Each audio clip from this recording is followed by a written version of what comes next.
All right, and welcome back. Good to see you guys again. Back again. Ready for round two. We got two new players with us tonight. Yep. Or for round two, we've got Drake Lemansky and Jonathan Morehouse, two both very good players. I don't know what they're playing, but I'm excited to see. So we're going to go ahead down to the game, see what they've got down there. And, all right, they're getting set up. Looks like they did have a bit of a delay. So, getting ready, sending out those nice damage counters for us.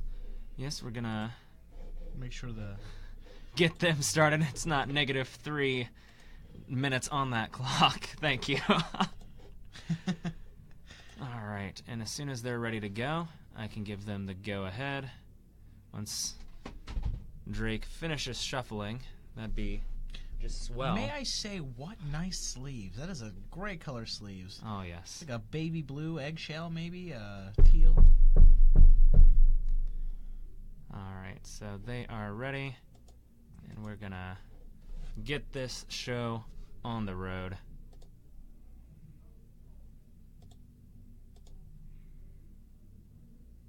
And there it goes. Alright. Alright, they're setting up. Now let's see what they've got. Good sportsmanlike handshake. Alright, so I don't know. Jonathan will probably be playing, it looks like steel in his hand, maybe something Solgaleo. He's got the Cosmog out there.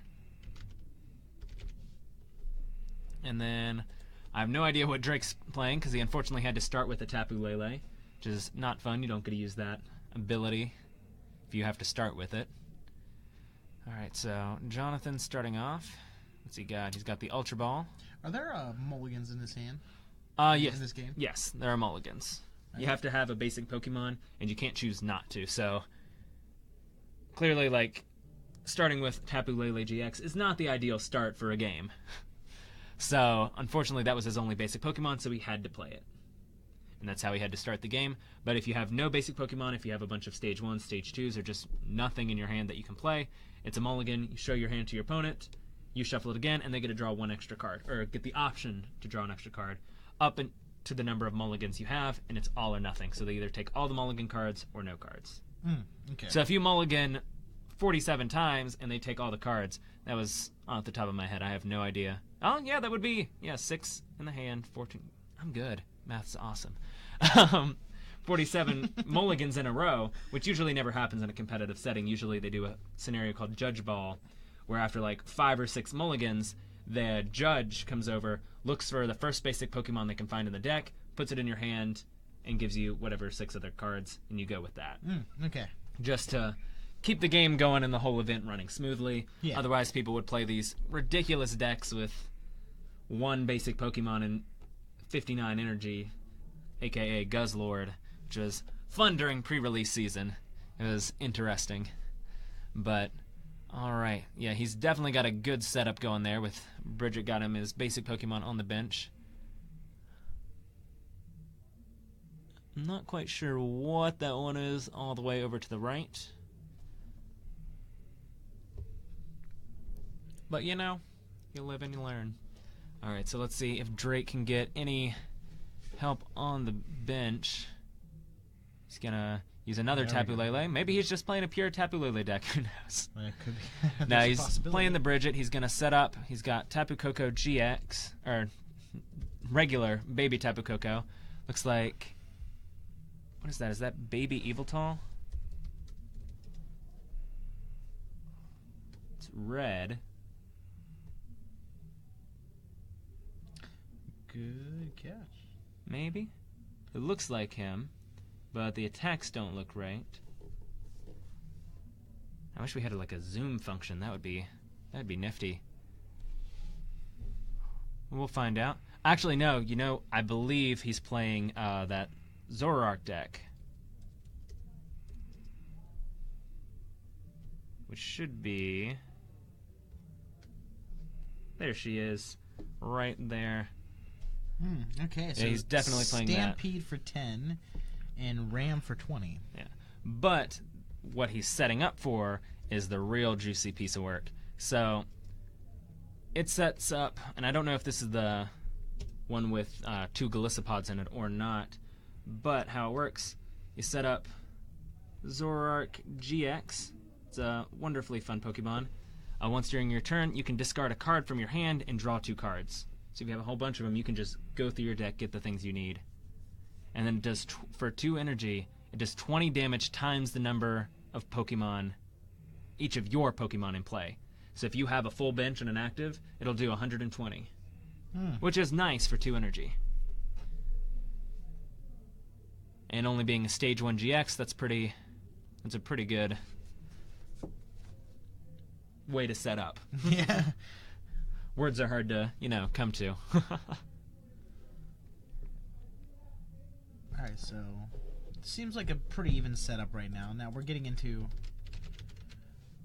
everyone's getting settled into their active and benches.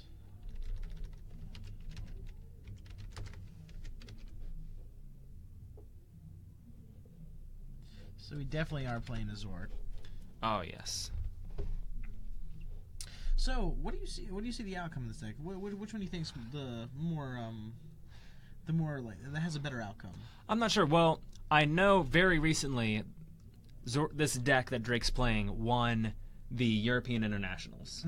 Okay. It won overall. Everyone's loving it, and yeah, so it's got great potential. However, I've never actually seen it played myself, so I've been, so this is new for you too. Yeah, Mr. seeing this. So this deck has a new things. Haven't seen too many things, but see, he's got a full bench ready to go. Knocks that out for 120, whatever the heck it was. And he takes his prize card. It seems really great, especially if you can get it set up early. He's just knocking things for 120. Like all these little Cosmogs, they have 60 HP. It's easy pickings for the Zoroark. And if he can get this up and raring to go, that would be great for Jonathan. But it looks like Zoroark's very fast. Yeah, it seems From like what I heard, has it's very consistent. Yeah, I see him having the momentum right here. Oh yeah, because he's got to look through. He's got to get like rare candies. Got to get that heavy ball. He's going to search for the. I'm assuming it's Solgaleo or Solgaleo, however you want to pronounce that. Yeah, look, there it is. I like Solgaleo. That sounds nice. So he's got that. Okay, so 250 HP with some interesting abilities. Oh, sorry about that. There you go.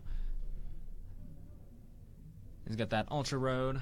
He's got the Soul Burst GX. I believe that's that one. Maybe? So once per turn, you can switch out a benched with an active Pokemon. That's quite interesting. So he has the free ability once per turn to be switching Pokemon as much as he wants. That is quite interesting. Quite interesting. Alright, let's see how he gets around this. Now, he has a lot more HP on his side. So he's got... Oh, it looks like he did use Soul Burst, so he's going to get those up to 5 energy. Place them how he wants. Around the board, that's his attack for the turn. So Zoroark's going to be able to maybe get off that 120 damage, but Soul Burst Strike with damage of 230 is going to knock out that Zoroark and take the 2 prizes for Jonathan. That's why it's important that Jonathan got set up, got at least one of them set up quickly to take out those Zoroarks, because otherwise he was just going to keep knocking out those Cosmogs. Mm-hmm. Yeah, it didn't look like he was going to last long if he keep having those out. But now it looks like he's starting to get some stability. All right, let's see if Drake's got something to answer this in return. And the bad thing about Solgaleo having 250 damage, that's a 3-hit knockout, because Zoroark only goes up to 120, unless... Now, but I don't think he's running. I'm not seeing any out. Trickster GX, his GX attack is choose one of your opponent's Pokemon's attack and use it as this attack. So he does have the potential, if he has 2 Dark Energies on a Zoroark, to use that Sunsteel Strike. That's interesting. But you're worried that he might not have that kind of energy? Yeah, I haven't seen any. I would assume I would assume that he has some darkness energy in there. I haven't seen any yet, but then again, I don't know what the main outcome of this, or the main playstyle of this deck, but I would assume so.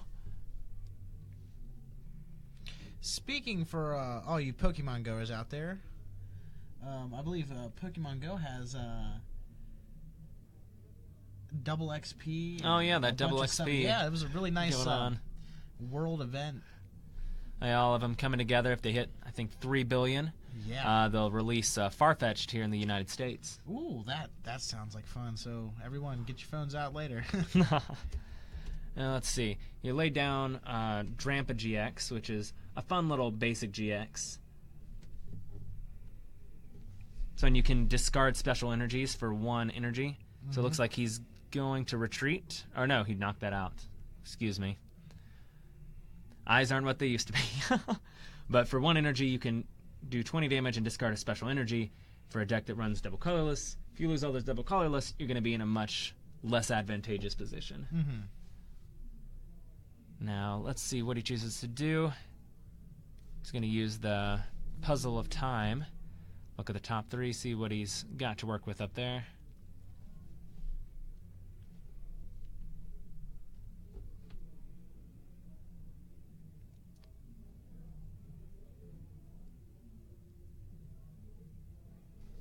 Actually, if he could get a ban, I don't know if this deck plays the bans. Oh, it looks like he does run it with the Golisopod edition.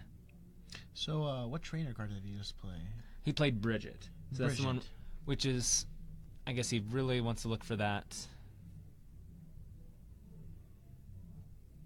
Interesting.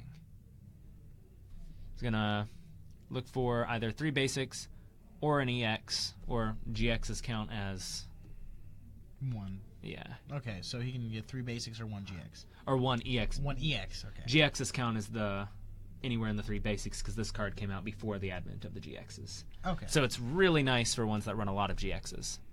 All right, so he's going to get that Wimpod. I wonder if he runs the non-GX variant of Golisopod. If he gets that bonus hit, it does one. I think can do up to 150 of against GXs and EXs.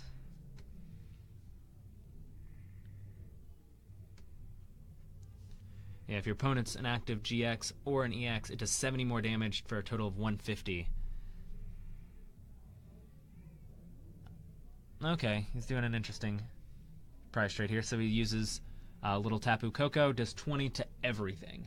So he's got that 20 on there, and he'll probably knock that out with Solgaleo or use a Max Potion or something. I'm assuming that he would run a few. So is there any way to knock all Pokemon out in bench and active?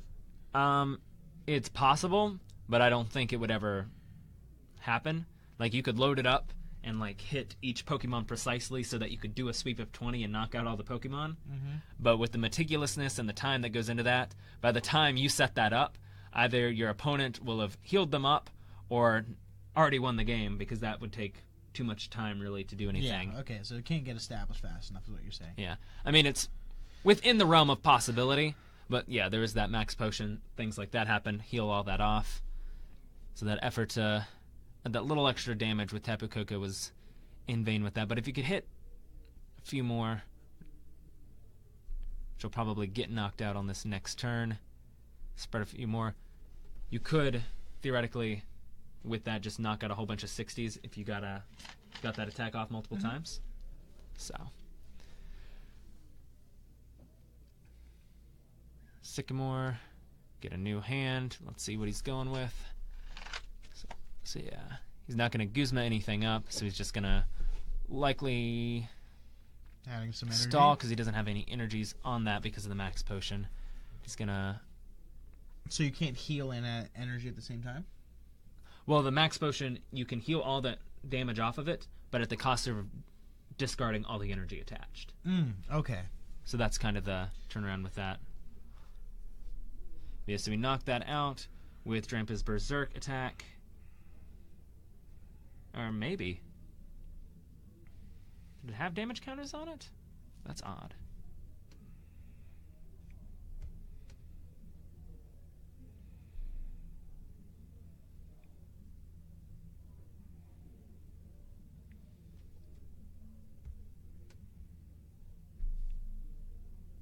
that has more than 80. I didn't know that. Interesting. All right.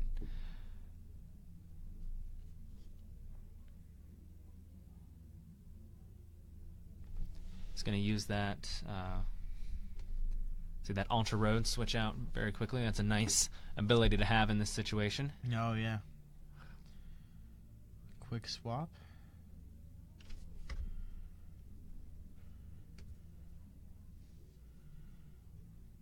Oh, it's if your benched Pokemon have any damage counters on them. Oh, okay. Yeah, because that is that. I don't know if you've heard in the new... the Pokédex descriptions in the games are always interesting. In the newest Ultra Sun, Ultra Moon, Drampa actually has a interesting description in the Pokédex. It says if a child that is befriended is being bullied, it will find the bully's house and burn it to the ground. Like, it's a very interesting... So the fact that it goes berserk when it's benched Pokemon, its friends have damage counters on it, that's just very fitting that it's that kind of ridiculousness. Oh, and it looks like he did overcome that. Drampa was very nice. Zoroark couldn't compete with the bulkiness of the metal of that. That's the rough part about playing against steel type decks. It's definitely one of the more just bulky, kind of annoying to attack, and unless you can take it out in one kind of go or just hit it consistently for like 130, it's very difficult to take down.